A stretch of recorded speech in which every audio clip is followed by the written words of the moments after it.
Το λευκό ξύδι δεν είναι μόνο για τις σαλάτες μας. Είναι ένα από τα πιο οικονομικά, φυσικά και πολυχρηστικά προϊόντα που υπάρχουν. Σε αυτό το βίντεο θα δείτε 15 απίστευτες χρήσεις του που θα σας λύσουν τα χέρια.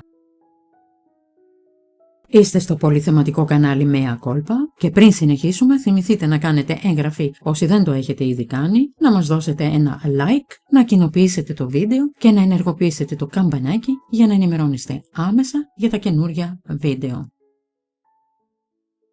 1. Καθαριότητα σπιτιού. Καθαρίζει και απολυμμένει επιφάνειες. Ανακατέψτε ένα μέρος ξύδι και ένα μέρος νερό σε ένα μπουκάλι ψεκασμού. Αφαιρεί άλατα από βρύσες, κεφαλές ντους και βραστήρες. Απλώς μουλιάστε τα σε ξύδι για λίγες ώρες. Γυαλίζει τζάμια και καθρέφτες χωρίς χημικά καθαριστικά. Καθαρίζει ψυγείο και κάδους απομακρύνοντας δυσάρεστες οσμές.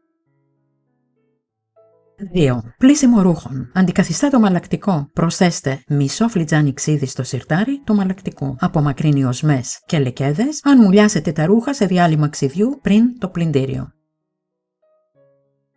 3. Χρήσεις στην κουζίνα. Απολυμμένη φρούτα και λαχανικά, λίγες κουταλιές ξύδι σε νερό και καλό ξέπλυμα. Αφαιρεί οσμές από σκεύη, ειδικά μετά από ψάρι ή αυγά. Δίνει γεύση και οξύτητα σε σαλάτες, σάλτσες και μαρινάδες.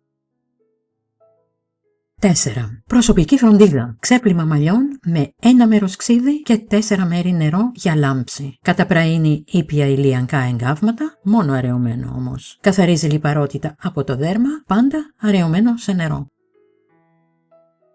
5. Σημαντικές προφυλάξεις. Μην το χρησιμοποιείτε σε μάρμαρο, γρανίτη ή ξύλο. Διαβρώνει. Πάντα αραιωμένο όταν έρχεται σε επαφή με δέρμα ή ευαίσθητες επιφάνειες. Δεν αντικαθιστά ιατρικά απολυμαντικά σε περιπτώσεις που απαιτείται αποστήρωση.